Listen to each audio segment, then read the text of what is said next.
Thanks for checking out this horror debate series video. So if you don't know how this works, you're going to get my pick in this one for the most disappointing horror movie of 2023, in my opinion, obviously.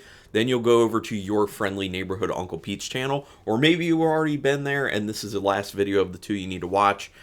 So watch his, watch mine, and then you can come back to my channel, go to the community tab, and vote, if you want to, on who you think did the best job of making the argument for their pick.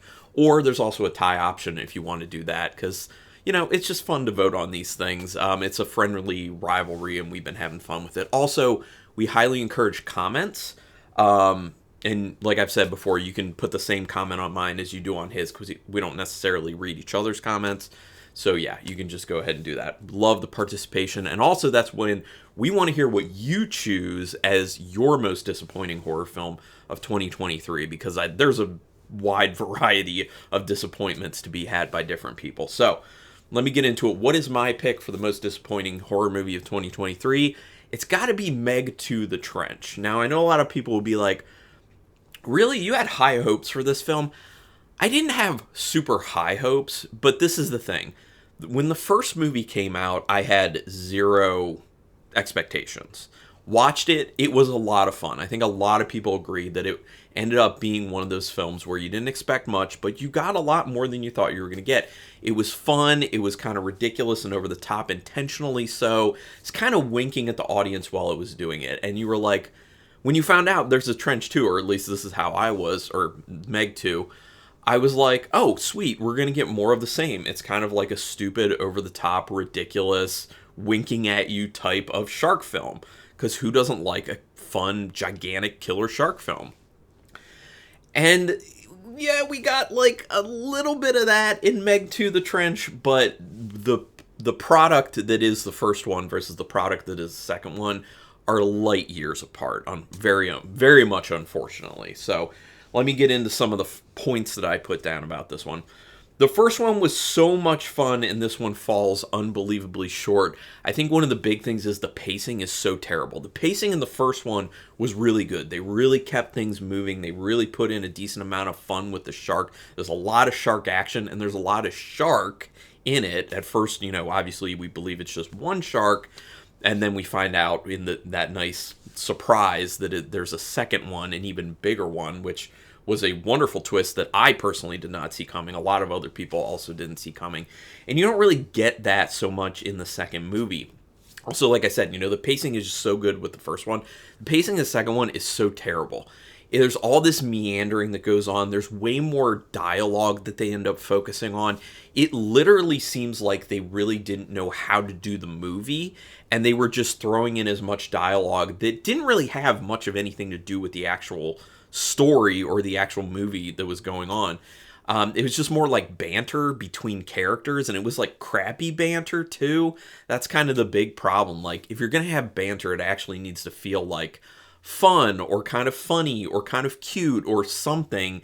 It just really fell super flat. At least for me it did. Maybe it hit for some other people, but for me it didn't. So the writing just felt way different than in the first one. Yes, you have some of the same returning characters, which is cool. It's always nice to see those familiar faces, but then it just becomes more about them kind of like going back and forth with each other and less about the actual sharks, which, let's be honest, anyone who watched the Meg and then is going to watch the Meg, or Meg 2: The Trench, is expecting sharks. And we want more sharks. We want more sharks. We want bigger sharks, because that's what you should do with a ridiculous film like this. You go bigger, you go better for the second one, or at least you try to. It's not always going to measure up to the first one, but even knowing that, where they fell with this second one is so short.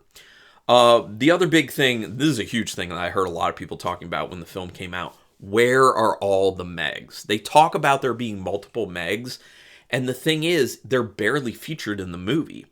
You get a very small amount in the beginning, and then there's this very large stint in the middle, well, even beginning, middle, and end of the film, where you're really not seeing Megs at all, because they're focusing on another, like, stupid extra story within the story that they actually end up focusing on even more than what the story in the beginning is supposed to be. And you just keep thinking the entire time, or at least I did, where are the sharks? We're literally here for the sharks. This is what we got in the first film. This is what we're expecting in the second film. What are you doing right now? Just show us the sharks. Now, maybe there was some sort of budgetary constraint where they're like, oh, we can't keep doing all this CGI with these sharks. We can't go that hard with it. But I have a feeling that's not the case. I think this is more of just a script issue more than anything, and maybe they just kind of pumped it out too fast. I don't know. But where are all the Megs? I think that's kind of the biggest point I have here.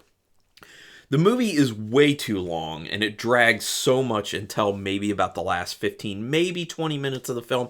I will concede this. The last 15 to 20 minutes actually are enjoyable for the film.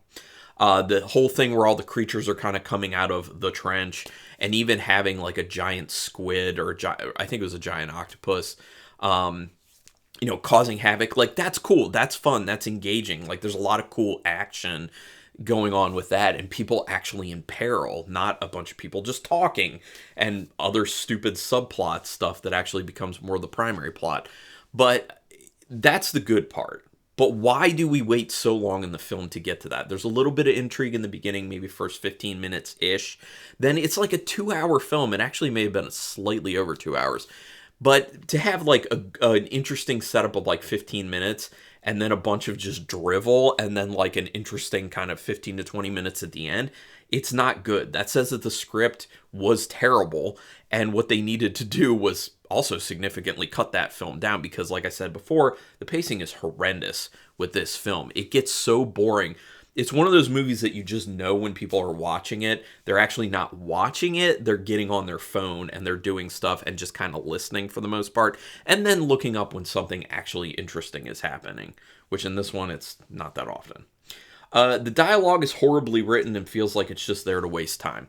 Something I kind of talked about a lot of that banter, but you do definitely get this feeling that there's so much filler thrown into this movie, and the writers just didn't know what they were doing, honestly. Like, they really, really, really seemed super aimless, and it was meandering. One thing I want to point out, there was a $129 million budget for this movie, which is almost as much as the budget for the first movie.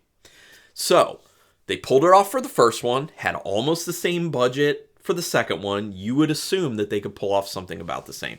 But again, it's going back to what I'm talking about. I think it's the acting. Because the directing's fine. The cinematography's fine. The acting is fine for the most part. It's the writing. The characters are horribly written. The dialogue is horribly written. This whole subplot that ends up becoming the main plot is horribly written. And there's so much fat on that script that they needed people to take numerous passes at it in order to whittle it down to what it really should have been, instead of wasting tons and tons of people's time. The last thing I want to say about is the extra plot about the evil company drilling in the trench is unbelievably half-baked. It's boring. It also is so generic. There aren't a whole lot of specifics with it. It's just like, ooh, generic evil company drilling in the trench. They don't even go that much into like why they're doing what they're doing and how it even matters and tying it into things as much. It's just kind of like, oh yeah, you guys know this old trope, bad company doing bad things environmentally. And then there's a mole within the good guys, and the tables get flipped on them, and now they're in real danger. It feels so disconnected from what's actually going on in the beginning of the film and what actually people want to be the point of the film, which is Megs. Like, the Megs just seem to be, like, circling around outside of this movie. And it's just like, when do we get to come back in?